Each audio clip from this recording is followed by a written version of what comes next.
One of the biggest questions I ever had with Sparking Zero is how much of the original Tenkaichi 3 and the other Tenkaichi games will translate into Sparking Zero. I have been training and preparing for Sparking Zero for the last couple months now, and I have been fighting online PvP. After fighting the #1 BC3 player, I seen that I was totally outclassed. BC3 PvP is not for the weak, and I was kind of scared that, well, not scared for me, but scared for the casuals. All the people who was excited for Sparking Zero, how was all that BT3 grit and toughness gonna translate into Sparking Zero, and like all the features and tech and all that? But I finally had my question answered.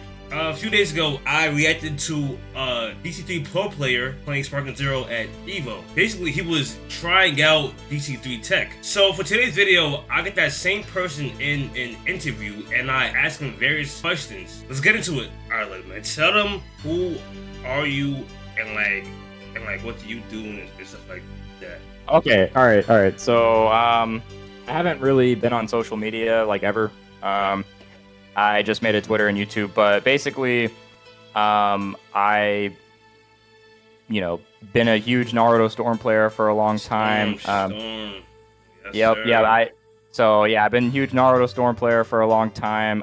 Currently, I'm like top 3 in the world at Storm 2, top 3 in the world at Generations. Wait, bro, like now? Yeah. Well, I mean, right now it's not as important, right? Because it's an old game. Yeah, that was. But yes, I am extremely good at those games right now. I've labbed the crap out of them. But even back then, I was pretty popular. Like I knew Afro Senju back when he had like 15K subs, right? So like I knew people back then. Like I knew the Storm community.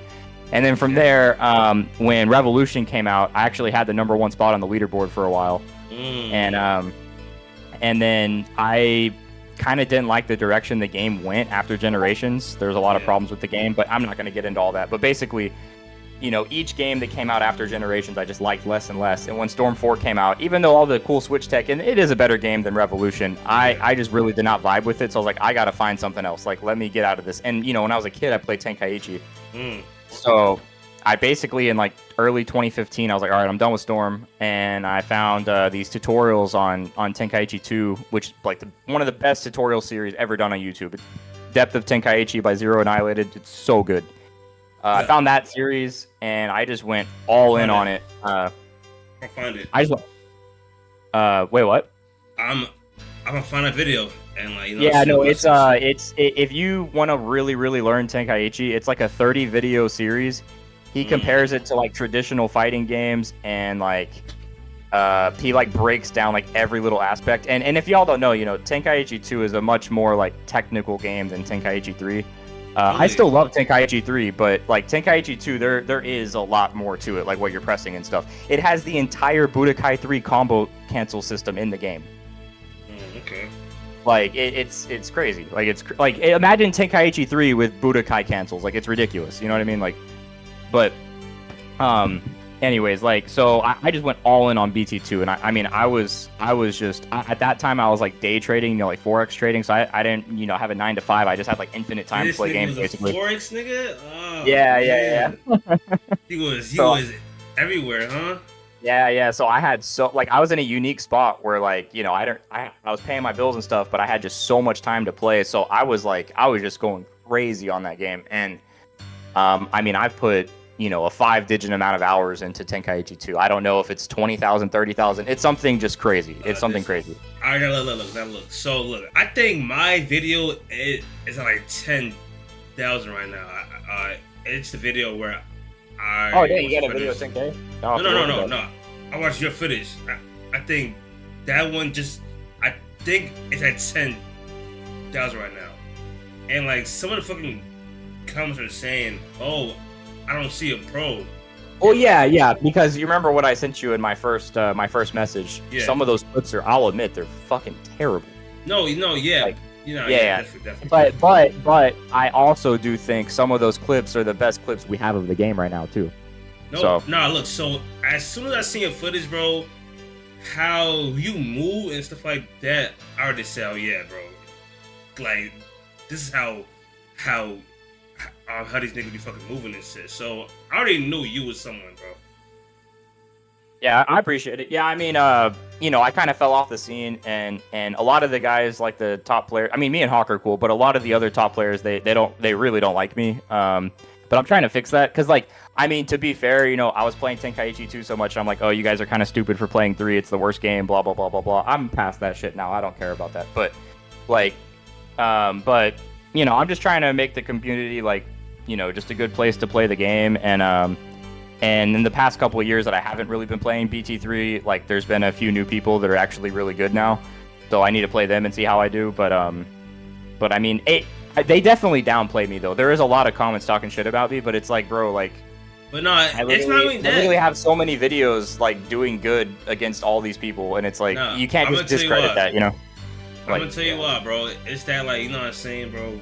Being labeled as a pro player, bro, they're gonna expect, you know what I'm saying, bro, so much shit from you, bro.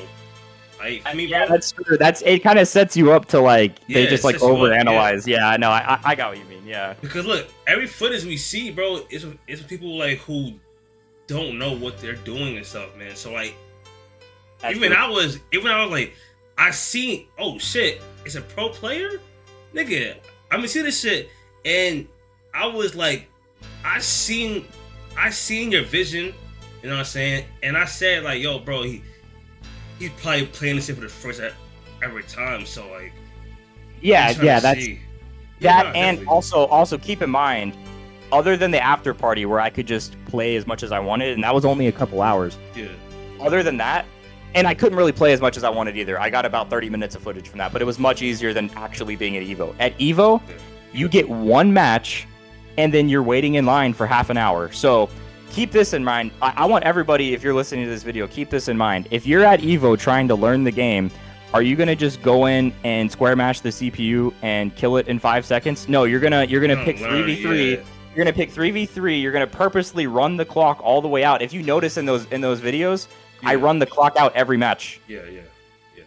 So it's like, that's another thing to consider, is like, I'm not just like going in and killing the CPU and like, all right, let's go back in line. We didn't fucking learn anything. We just press square the whole time. Like, no, you know what I mean? Like, yeah. So that's like another thing to consider about that gameplay too, is like, yeah. So. All right, look, so can you tell me, like, how does like Sparking Zero feel? I'm not gonna lie, them taking a 4-button input and putting into analog stick, really bad idea. Really bad idea. I don't know what that means. Okay, so if you press X in one direction, so that's, for example, say you press X and to the right, you go right? Yeah. But now, if you press, and this is on Tenkaichi 2 and 3, if you press, after pressing X and to the right, if you press R1 and to the left, you're gonna slide to the left immediately. For example, X to the right, R1 to the left. Now, when your character's sliding, so when you do the X to the right, you're dashing, but when you do the R1 to the left, you're sliding. When you're sliding, you're actually in neutral the whole time, even though you're moving. So that means you can guard, you can key blast, you can do anything you could do standing still, you can do that while moving when you're sliding. Yeah. And you can X dash out of the slide in a different direction. So with no startup and no end lag. So you see how, like, when people are moving around really fast, that's all they're doing. You know what I mean? Yeah. So Sparking Zero took all of that whole system that, like, all the competitive, like, stuff was built upon, and they fucking put it into an analog stick, bro. And not only did they put it into an analog stick, they nerfed the movement speed. So like the dash in Tenkaichi 2 and 3 is supposed to be analog stick now, but it's so much slower, and it's not really, like, that's like the worst part of the game. Like, what I just said about the game, that's as bad as it gets. Yo, so is Sparking Zero casual friendly? Yeah, it's like super casual friendly. You can for sure get on this game, have a super good time, and not need to know any of that stuff. And also, like, the combo cancel is not even hard. You just press X. It's not like a hard input. Wait, alright, look, but is PvP friendly though? Yeah, for sure. Because, okay, think about this, right? Do 5 square hits, press forward, and press X. That's a true combo, and that will do a good amount of damage. And you don't need any kind of, like, technical skill to do that. Because look, I feel like in PC3, bro, I'll be fighting for my fucking life, bro. Yeah, I mean that game's a lot more technical for sure. It's really the movement in BT3 that makes it so hard. If you look at what the combos are, it's really not that hard, man. Like okay, for example with Piccolo, like one of his true combos that will always work that you can't teleport. 2 square inputs, 1 triangle, R1 triangle. That's like a basic combo.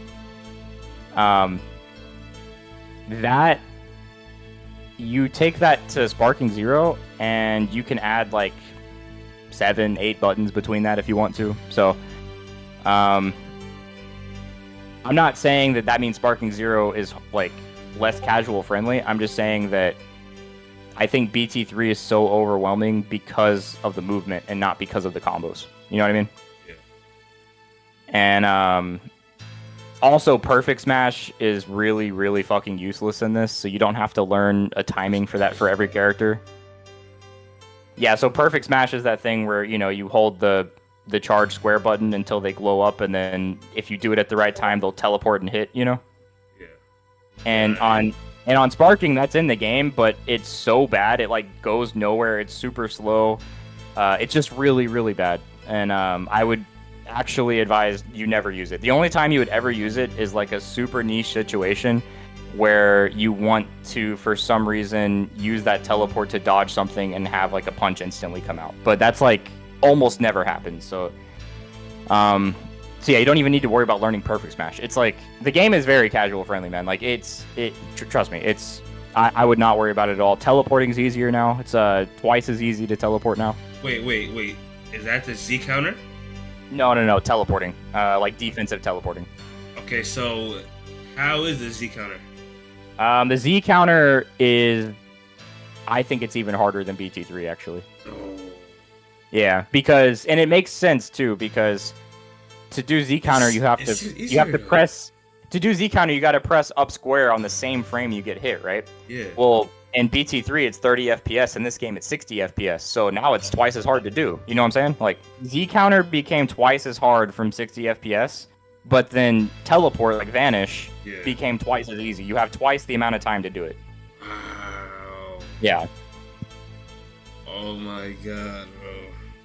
Yeah, so the teleporting, like, I think even like new players are going to be teleporting a lot. It's like, yeah, you can't spam it, but if you even try to time it, like, you're going to get it for sure.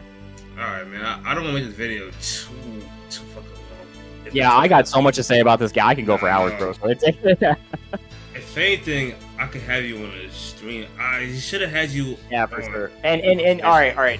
NA BT3 players, you know, I'm sorry for all the stuff that's happened before if y'all listening to this. And, you know, Hawk is #1 in North America for sure.